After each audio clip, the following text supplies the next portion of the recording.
Francis Michael Bailey continues his highlights. Here is part 2. This video is to highlight ongoing issues in Guyana. Feel free to leave your comments about what you think. He had defrauded people. In one case, the last case, he borrowed over $1 million, remortgaging properties, and fled the country and came back to Guyana with the people money and got him going to his house. They can't get hold of him. They ended up having to serve his father, leave a document in care of his father in a house. Then they end up having to foreclose on his house to sell it because Ameir's in Guyana, posing as a billionaire, telling us his net worth is 200 and something million US, when he couldn't pay back a loan of just $1 million US. And a few years earlier, he was given bounce checks to FedEx in Guyana. If Ameir is not behind Guyana Daily News, before we get to his other fabrications, I'm hoping he can explain this. Okay? Okay? Is it because of deepfake video?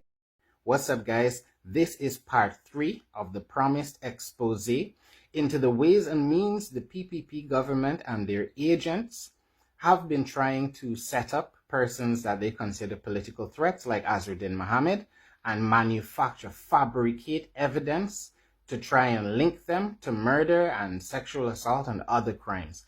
And this extends to all critics of the government as far as I can see. But I have the most evidence concerning Azruddin Mohammed. Now, some of you might be wondering how I came upon these screenshots that show this absolutely horrifying information. Mr. Vice President, while you were playing Pagua, I was home being horrified. Now, what happens is when you're a bully and you cross the line and you go too far, as Ameir Ahmad, managing director of Sheriff Group of Companies, did, when you involve a man's child, for some people, it's simply a step too far. So this is one of the conversations. And Ameir, if you're looking at this and wondering how everything started crumbling around you and the people working for you started informing on you, it's because of this message in particular. When you were paying this guy all the time to generate fake WhatsApp chats and fake evidence against Azruddin Mohammed. And people, I'm sure you could go on the Guyana Daily News page and see the fake WhatsApp he generated the other day, claiming Azruddin is going to pay me $500,000. And then I see it jump to $50 million for making this series. I'm not doing it for that reason. I'm doing it because this is unjust. This is one of the most horrific stories I have ever come across while doing this kind of work. So when you decided to take a picture of Azruddin's daughter and send it to this guy, and you're referring to her as a retarded daughter, and you want to put "my dad is a rapist" on her shirt, that is when that man or woman decided they had a conscience and they were done. They were done working with you and doing your dirty deeds.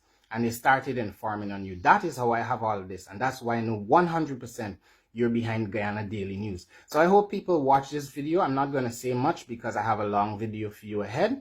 I hope you watch this and join me in part 4 because I'm about to present all of the evidence I have to you, the substantial portion of it.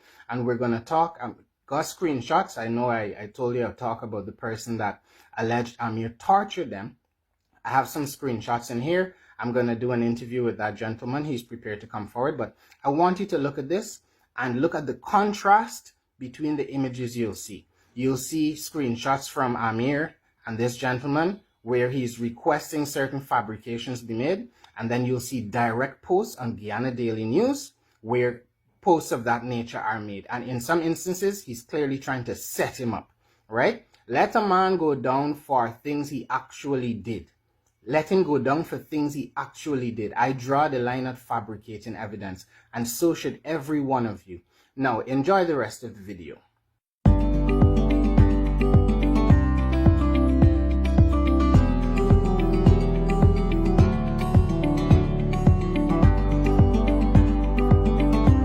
eating up my food!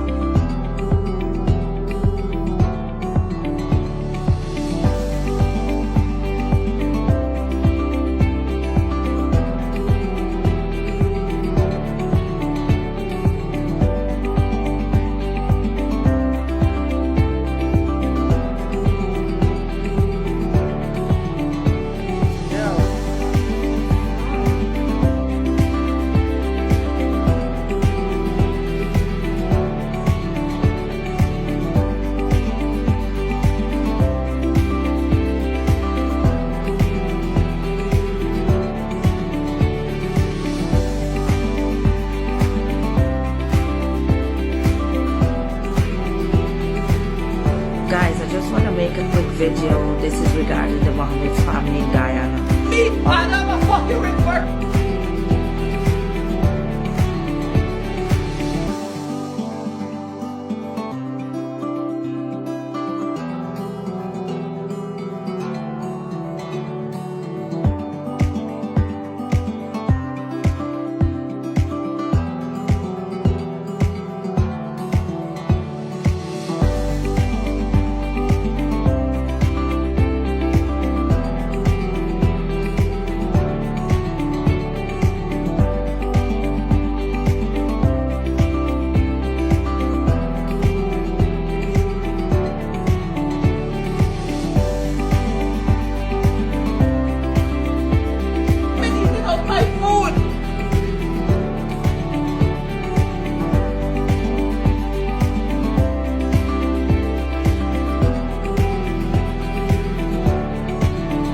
Now, although I love and admire the work that they're doing, Provide for them.